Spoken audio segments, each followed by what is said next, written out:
She was born in the shadow of brilliance and madness, a child of scandal before she could even crawl. Her name was Augusta Ada Byron, but you'd come to know her by a title history would almost forget: Ada Lovelace. The daughter of a national celebrity, a literary rock star who set fire to Victorian norms and then fled the country in disgrace, leaving behind a newborn girl and a storm of rumors. Her father? Lord Byron, romantic poet, alleged bisexual, accused of incest, and absolutely unfit for fatherhood. Her mother? And Isabella Milbanke, a prim and proper heiress with a mind like a scalpel and a hatred for all things poetic, including the man she married. Ada never met her father. In fact, just weeks after she was born, Lord Byron abandoned England for good, never to return. But his absence wasn't the clean slate her mother hoped for. His legacy clung to Ada like a bad omen, and Isabella, desperate to scrub the Byron bloodline clean, took one look at her daughter and declared war, not on Ada, but on the chaos she feared lived inside her. So, from the very beginning, Ada's life was more like an experiment than a childhood. No fairy tales, no nursery rhymes. Instead, her mother filled her days with math tutors, logic drills, geometry problems. Why? Because Anne believed mathematics could suppress the dangerous imagination she assumed her daughter had inherited from Lord Byron. If Ada ever showed signs of creativity, drawing, music, even curiosity, it was quickly redirected into science and structure. Her mother wasn't raising a girl. She was trying to overwrite one. And here's the twist, it worked sort of. By age 8, Ada was designing flying machines. Not playing with dolls, designing. She called one of them her steam-powered bird. She charted wind resistance and calculated wing shapes with eerie precision for a child who couldn't yet write cursive. It was like watching Frankenstein's monster discover engineering. But behind all of that brilliance was something darker, something inherited. Chronic illness, isolation, a growing obsession with control. She spent most of her youth confined indoors, battling mysterious fevers and partial paralysis that left her bedridden for months. Her only companions? Tutors, books, and her mother's cold expectations. She was brilliant, yes, but also profoundly lonely. And that loneliness bred a strange sort of ambition. She wasn't just trying to be smart. She was trying to outrun a legacy. To become something so rational, so groundbreaking, that no one could ever accuse her of being her father's daughter. But no matter how much math she studied or machines she built, Ada's mind, brilliant as it was, never stopped humming with questions no textbook could answer. What if machines could think? What if numbers could dream? What if her imagination wasn't the enemy, but the key to unlocking something no one else dared to imagine? So while her mother tried to make her a tool of logic, Ada was quietly becoming something else entirely, a visionary. The kind that only shows up once a century. The kind that sees the future not as fantasy, but as mathematics waiting to be written. And the world? It had no idea what she was about to do. From the moment she could sit upright, Ada Lovelace wasn't so much raised as she was constructed. Every hour of her childhood was designed like a machine, purpose-built to shape her into the opposite of her father. Where Byron had been impulsive, romantic, and dangerous, Ada would be rational, restrained, and safe. At least, that was her mother's plan. And Isabella Milbanke was terrified, not of Ada herself, but of the idea of her. She saw her daughter as a ticking time bomb of poetic insanity, a potential echo of the man she had once loved and grown to despise. So she enlisted an army of tutors to insulate Ada from the chaos of emotion. Latin by 7. Calculus before she could braid her own hair. Poetry? Forbidden. Music? Only if it served to sharpen her memory. It was academic lockdown, and Ada, curious, sensitive Ada, was both the prisoner and the lab rat. But here's where it gets interesting. The more her mother tried to box her in, the more Ada's mind began to twist itself into strange, fascinating shapes. She didn't reject the logic. She absorbed it, inhaled it, and made it her own. And then, quietly, cunningly, she began to rebuild herself using both logic and imagination. Not as separate forces, but as twin engines driving the same impossible machine. By age 12, she was obsessed with flight. Not the dreamlike poetry of birds, but the mechanics of it. She dissected bird wings, studied bats, charted wind currents, and built blueprints for flying machines, complete with rotating paddles and steam propulsion. She called this invention her flyology. It wasn't just a girl playing pretend. It was a young scientist predicting the future of aeronautics alone in a sick room in the 1830s. And yet, that same year, she was paralyzed from the waist down. Another mysterious illness, possibly scarlet fever or meningitis, struck and left her bedridden for nearly a year. Most children would have been devastated. Ada? She asked for books. She designed more machines. She sketched diagrams from bed, dictating equations to her nurses like a tiny, feverish general planning an invisible war. And her mother? Cold as ever. When Ada wrote her a letter pleading for love, and Isabella reportedly sent back a note correcting her grammar. That pain didn't vanish, it hardened. Ada started to build a second identity, part dutiful daughter, part secret rebel. She was still under her mother's control, but beneath the surface, she was crafting her own private world. One where imagination wasn't a disease, but a method. Where mathematics wasn't just a tool of discipline, it was a language of prophecy. At age 17, Ada made her public debut in London society, and something flipped. After years of intellectual isolation, she was suddenly thrown into ballrooms, salons, and scandalous whispers. Lords and ladies fluttered around her, dazzled by her pedigree and unsettled by her intellect. She wasn't just the daughter of Lord Byron. She was strange, unpredictably brilliant, too clever to be charming, too analytical to be flirtatious. But in the right circles, that made her irresistible. And that's when she met Charles Babbage, a cranky, wildly ambitious mathematician nearly 3 decades older, obsessed with building a machine that could calculate like a human brain. The moment they met, something sparked. Not romantic. Not yet. But something electric. Babbage called her the enchantress of numbers, and she became obsessed with his idea. The analytical engine. A mechanical device that could one day do. And here's the quiet, thrilling irony. Her mother spent her whole life trying to make Ada into a pure machine of reason. What she ended up creating was a woman who could dream like a poet and calculate like a scientist. A woman who believed that one day, machines might not just compute, but create. Ada Lovelace wasn't born a genius. She was engineered, not just by tutors and trauma, but by her own sheer will to become something no one had ever seen before. By 17, Ada Lovelace had spent her life living in theory. Now, theory was about to meet reality, loud, perfumed, judgmental reality.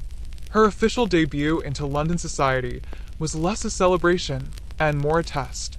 Could the daughter of Lord Byron, raised like a scientific project, survive the spotlight of England's most elite drawing rooms? More importantly, could she wield it? She stepped into this world not as a coquette or a debutante, but as an anomaly. Aristocratic blood, yes, but with a mathematician's brain and a sick girl's pallor. Her hair was dark, her eyes sharp, and her tongue sharper. She made people nervous. Too clever. Too intense. Too willing to discuss Euclidean geometry while everyone else was discussing who had eloped last season. But the men of science, they were intrigued. In a society that prized polished manners over original thought, Ada moved like a glitch in the system. One of those men, of course, was Charles Babbage. Charles Babbage was a mathematical powerhouse with a famously bad temper and an unfinished obsession. The difference engine, an elaborate, steam-powered calculator meant to eliminate human error from mathematics. A man driven by perfection, frustrated by politics, and desperate for funding. He had already gained a strange reputation, brilliant, yes, but also cursed. His machines were revolutionary, but never completed. His ideas? Always a little too far ahead for his era to follow. And yet, when he invited Ada to a small gathering to demonstrate a model of the machine, something strange happened. Everyone applauded politely. Ada saw the future. While the others gawked at gears and brass, she saw potential. Babbage's device wasn't just a glorified calculator. In the right hands, it could become something far greater. A machine that could think in patterns, store information, even possibly compose. Her mind, trained in strict logic and steeped in unspoken poetry, grasped this immediately. She began asking questions, real ones, deep ones. Questions no one else dared to voice out loud. Babbage, jaded and underwhelmed by the sycophants around him, was floored. In Ada, he saw not a pupil, but a partner. He dubbed her the enchantress of numbers, and for once, it wasn't flattery. It was fact. They began a correspondence. Long letters, dense with mathematics, theory, and speculation. But beneath the equations was a current of something else, intellectual intimacy. They weren't in love, not in the traditional sense. But they needed each other. He had a machine. She had the mind to understand what it truly could become. But the rest of society? It wasn't nearly as forgiving. For all her brilliance, Ada was still a woman, and worse, one associated with a scandal-soaked surname. Whispers followed her. She was too friendly with married men, too curious about chemistry, too interested in things women were supposed to ignore. She read forbidden texts, discussed animal magnetism, and spoke openly about metaphysics at dinner parties. Some said she was eccentric. Others said she was dangerous. Then came the rumors. By the early 1840s, Ada had grown restless. Her marriage to William King, who would later become the Earl of Lovelace, was stable but uninspiring. Her children were healthy. Her position in society was secure. But security had never been the point. She wanted more. So she pushed boundaries. Some letters suggest she grew fascinated with gambling. Others hint at a brief romantic entanglement with a charismatic doctor who may have supplied her with narcotics. Some say she tried to fund mathematical research by betting on horse races, using algorithms. If that's true, she may have been the first woman in history to attempt predictive modeling using datasets and opium. Of course, none of this made it into her published biography, because women of her station didn't do these things. Or rather, they weren't allowed to be caught doing them. And through it all, her connection to Babbage deepened. In 1842, a young Italian engineer named Luigi Minabrea published a paper describing Babbage's latest machine, the analytical engine. It was written in French, complex, technical, and, to most British readers, utterly unreadable. Babbage needed it translated. Ada volunteered, but she didn't just translate. She annotated. She dissected every sentence, expanded every thought, and, in the process, created something entirely new. Her notes were 3 times longer than the original paper. In them, she proposed that the analytical engine could be programmed to manipulate not just numbers, but symbols. She described a future where such a machine could compose music, solve problems, and, most incredibly, produce outputs not explicitly ordered by its creator. She was, in effect, describing modern computing. In 1843, and here's the best part, she signed her work AL. No full name, no flourish, just initials. Because even as she shattered intellectual boundaries, she still had to hide behind etiquette and anonymity. But those who read her notes, the real ones, they knew. Ada Lovelace had just written what is now considered the first published algorithm designed for a machine. And yet, in her own time, she remained a curiosity, a social oddity, a woman too clever for comfort. Her achievement would lie dormant for more than a century, buried under gossip, marriage, motherhood, and the general Victorian consensus that no woman, no matter how brilliant, could be the mother of a new age. But history has a funny way of remembering what society forgets. By the early 1840s, Ada Lovelace had stepped beyond the confines of polite society and even beyond the limitations of her own fragile body. Her correspondence with Charles Babbage had transformed from casual curiosity to intense collaboration, a partnership of minds that could have rewritten the future, if only the world had been ready to listen. When Ada undertook the translation of Luigi Minabrea's paper on Babbage's analytical engine, She wasn't simply putting French into English. She was sculpting the future with every word. Her annotations were a masterclass in visionary thinking, detailed, precise, and astonishingly prophetic. In her notes, she proposed that the analytical engine could be programmed with a series of operations, or what we would now call a computer program. She described an algorithm for calculating Bernoulli numbers, a sequence of complex mathematical constants, which historians credit as the world's first published computer algorithm. But Ada's insight went far beyond that. She imagined a machine that could go beyond mere calculation, one that could compose music, manipulate symbols, and even generate art. This was not a mechanic's dream, but a poet's vision. She famously wrote, "The analytical engine weaves algebraic patterns, just as the jacquard loom weaves flowers and leaves." The jacquard loom, an invention of the previous century, had revolutionized weaving by controlling patterns with punched cards.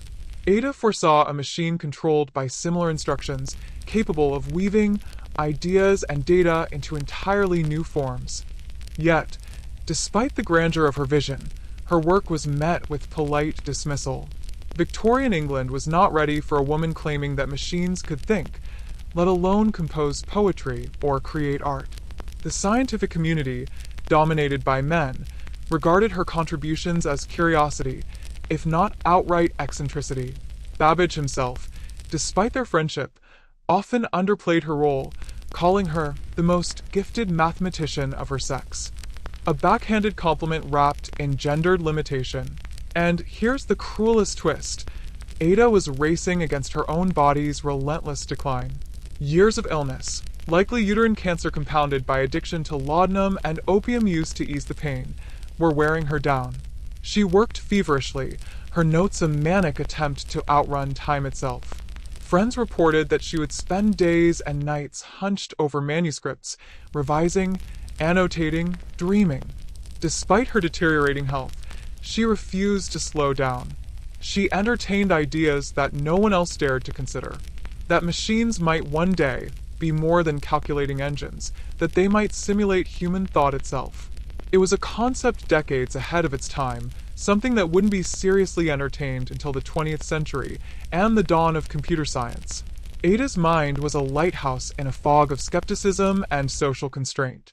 And yet, in the final act of her life, she was isolated, not just physically, but intellectually. Many of her peers saw her as a brilliant but tragic figure, a woman overwhelmed by ambition and frailty, whose dreams were destined to remain just that, dreams. But Ada didn't see it as a tragedy. She saw it as prophecy. Her writings were blueprints for a future no one else could imagine. She wasn't just describing a machine, she was describing a revolution. A new way of thinking that would one day change the fabric of human life. And while she would never live to see it, her legacy was already beginning to take shape in whispers and shadows, hidden in dusty archives, in unpublished manuscripts, in the hearts of future pioneers who would eventually rediscover her genius. For Ada Lovelace, the prophet of code, time was both enemy and muse. She fought against it with equations and dreams, leaving behind a voice that, though silenced too soon, echoes louder than any poet's verse. By the mid-1840s, the bright flame of Ada Lovelace's mind was flickering against the harsh winds of fate. The restless genius who had glimpsed the future of machines and code was now battling a relentless enemy, her own body. Years of chronic illness, made worse by the toxic painkillers of the era, laudanum and opium, had taken a devastating toll. The sharp intellect that had mapped the invisible contours of computation was now fragile and fading. Her marriage to William King, later the Earl of Lovelace, was a source of stability, but not salvation. Though her husband reportedly cared for her deeply, even he could not shield her from the slow, cruel advance of cancer. Ada's health deteriorated rapidly. By 1852, at just 36 years old, she was confined to her deathbed. As her body failed, the world around her paid little attention. The brilliant woman who had danced on the edge of the Victorian scientific revolution slipped quietly into the shadows. In the final years, she was a spectral figure, remembered in polite society more for her family ties and whispered scandals than for the intellectual fire she had ignited. Her work on the analytical engine, so visionary and expansive, was left incomplete and largely unpublished. The world had no language yet for what she had created.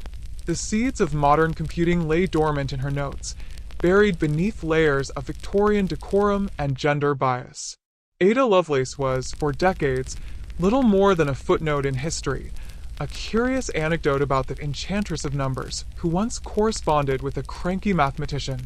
It would take nearly a century before Ada's true genius was resurrected. In the 1950s and 60s, as the first electronic computers emerged, historians and computer scientists began to sift through early manuscripts and papers.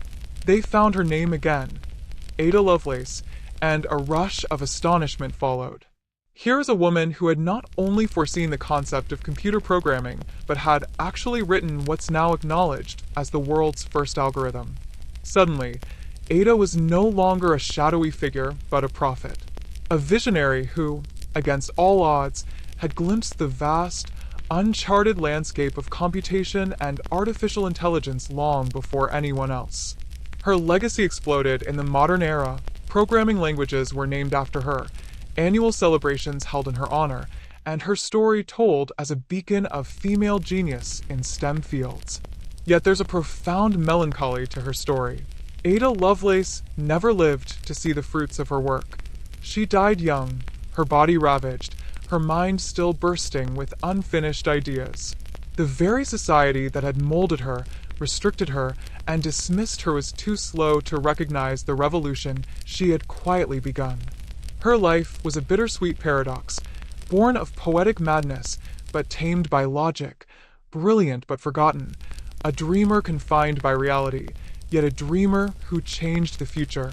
Today, Ada Lovelace's name rings through the halls of tech conferences, classrooms, and science museums, not as a forgotten Victorian curiosity, but as a foundational figure in the digital age. Her story is a reminder that genius can be buried, obscured, even silenced, but never truly destroyed. And somewhere, in the quiet corners of history, the poet's daughter smiles at the irony. She predicted the future, and in the end, it finally came to find her. More than a century after Ada Lovelace's death, her ideas exploded into a world she could scarcely have imagined, a world of computers humming quietly in homes, phones smarter than entire libraries, and algorithms weaving through every corner of human life.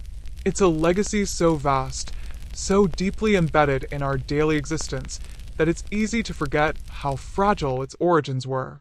Ada never saw the internet, never touched a keyboard, never dreamed of artificial intelligence as we know it. Yet, in the quiet, dusty notes she left behind, she planted the seeds of a digital revolution. She imagined machines that could think, not just calculate, machines that could create, not just follow orders. And those seeds took root, blossoming into the vast, complex ecosystem of computing we live with today. Her story is now a symbol, a beacon of possibility, especially for women in science, technology, engineering, and mathematics. In an industry historically dominated by men, Ada Lovelace stands as a reminder that brilliance knows no gender. She is celebrated at conferences, honored in museums, and immortalized in programming languages named after her, inspiring generations of coders, engineers, and dreamers. Yet, there's a haunting undertone to this legacy. Ada's life was marked by contradiction, between creativity and constraint, illness and brilliance, invisibility and influence.